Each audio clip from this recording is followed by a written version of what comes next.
first thing that is very important is a balance between action and reflection. When I look at development, for instance, in the Netherlands of the last 50 years, I see in organizations that more and more it's about action and less it's about reflection.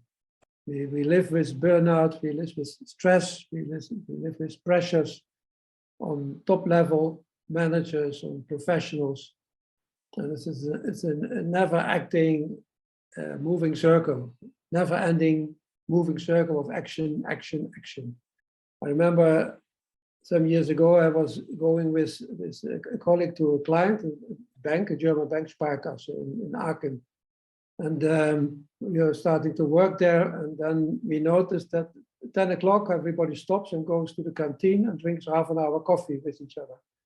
That was the case 30 years ago in Holland. I never have seen a company anymore where the people have time in between to sit in the canteen. So he said this observation he had 30 years ago in a Dutch company, but today there, nobody has time to go to the canteen in between to drink coffee. But those people during the coffee were just reflecting a little bit with us, talking about life situations, about things going on in the work, on new things coming to the company. So in Holland, they would say this is not very productive. So we asked the people not to go in the canteen. But here they said it makes sense that people take time out. Because in terms of the soul, action is output oriented and reflection is input oriented. So learning together, for instance, or what we are doing here is a reflective process, and it enables us to get something new inside ourselves. And the fundamental element of this reflective activity is that we start to understand a little bit better why we are doing certain things.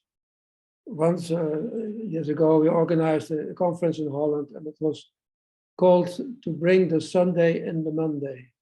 Because the Sunday in the past was a day of reflection, and the Monday was a day of action.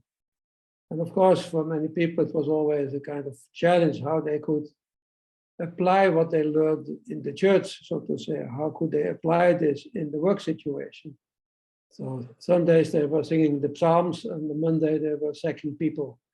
We have noticed that there's more time for reflection in the company, for people also reflecting together from different levels. It strengthens the health of a company. It diminishes the stress and the pressures on people. We can start to see the steering convictions that we work with, and are they still fruitful, or should we change them? In reflection, we can start to change our view on things, because we hear different sides of the story by listening to other people. And in these reflective moments, we start to remember our impulse, our goal, our striving. It needs reflective leadership dialogue between all the people in the company.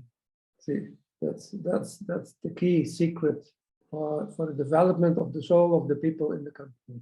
And through that, developing the soul of the company.